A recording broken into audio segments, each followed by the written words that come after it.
This video is a part of my series Back to Linux, in which I covered my transition from my Apple MacBook Pro to a ThinkPad earlier this year. Though this video isn't about transition between two hardware, given how I had to reconfigure the entire machine this time too, I consider this video to be a part of the series.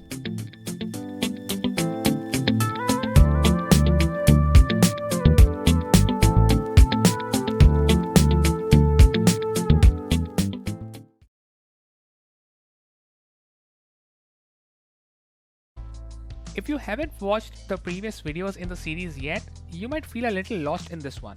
I would highly recommend you watching at least a couple of previous videos to get in sync with the state of the machine we'll be talking about all the time during the rest of this video. Before we talk about the migration to Debian, it would be a better idea to instead start with the plenty of changes that happened since I set it up with Arch. So let's get that out of the way first. With every other NVIDIA update, my machine used to see the screen differently such that I could see different outputs from Xrender. Though I already had a way to adjust the screen brightness using brightness CTL through a pair of key bindings in i3, I complemented it with a script where I set it using Xrender directly. I know the script isn't the best, but it works. Also, having two different ways of adjusting brightness may sound like a workaround, but I thought I had more pressing issues at the moment, and I convinced myself to be happy with what worked.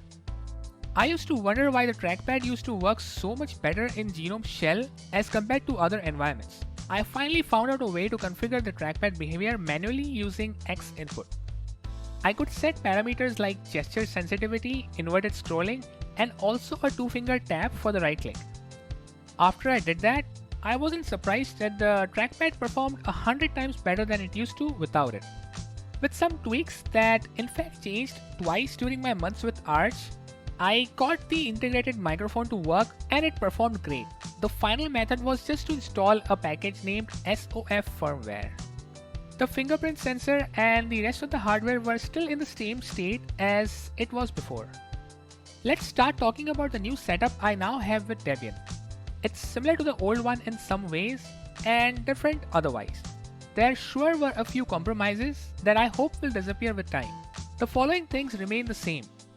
The setup still uses BTRFS partitions with separate subvolumes for different mount points, pretty much the same that I had last time. There's Luke's encryption for the Linux partition. I still have 3 operating systems installed currently on the machine, and given how I've configured my drives this time, it will be pretty easy to add more without moving a lot of things around. We'll talk more about this in just a moment. I still have Grub as the bootloader as well as the boot manager.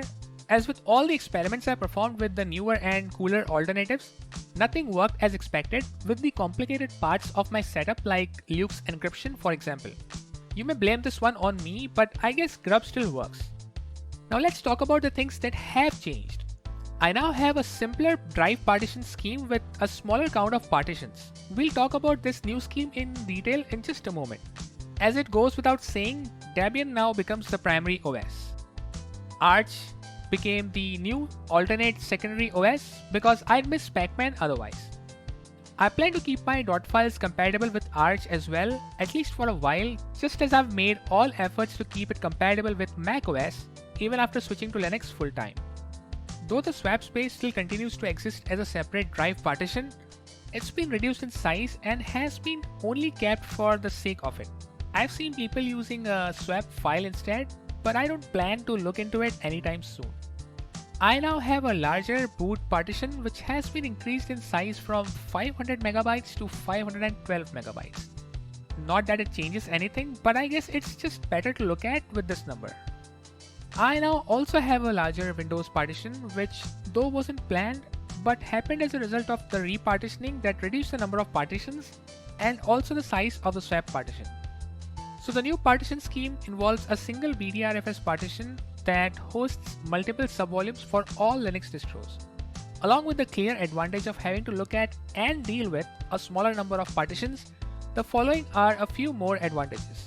It enables a more efficient disk space management such that no space is wasted and all possible free space is made available for anything that needs it.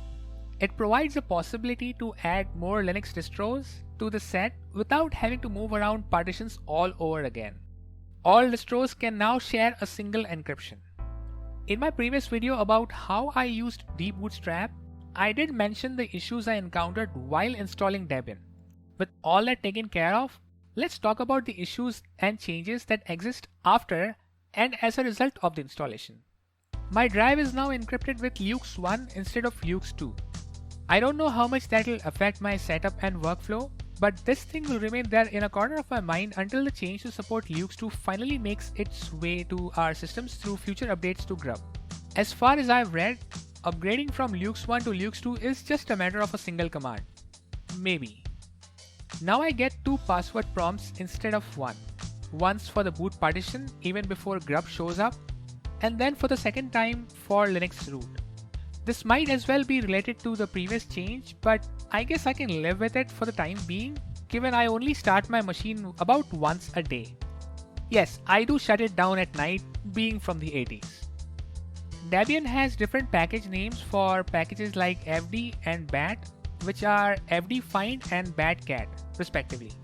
This does change my scripts and workflow slightly. I had to downgrade from Firefox Developer Edition to regular Firefox, as installing the former would involve more work and I'd like to keep things simple, at least for the time being. Speaking of Firefox, it isn't available on the Debian archives either, so I had to choose between Snap and Flatpak, and after comparing the two for a few days, I settled down with the one from Snap for a few reasons like display scaling, etc. The only issue that this adds to my setup is that my password manager, which is KeePassXC, it's not able to connect to Firefox installed with Snap. I can definitely not live with this issue for long and will keep an eye out for a solution. Brightnessctl needs to be run as sudo, so I had to fall back to working with xrender directly through the script that I mentioned in this video before. Also, the output from xrender changed once more, so I had to update the script for the time being, but I would like to be able to work with brightnessctl once again, which would enable me to set relative brightness values instead of absolute ones. Furthermore, have a single standard way of doing it. There might be more issues that I might have missed and or forgotten by now. Having talked about all the issues and changes, let's have a look at the positive side of the migration. Having lost access to AUR, not all software that I depend on is available through the default package manager anymore. So this forced me to look at Snap and Flatpak, and not everything is available at either place at once, so even though I thought I'd prefer Flatpak, I had to depend on both, but slowly I found my setup to lean more towards Snap. I now have a better understanding of GTK themes, icons, cursors, and fonts on Linux thanks to the absence of these packages on Debian.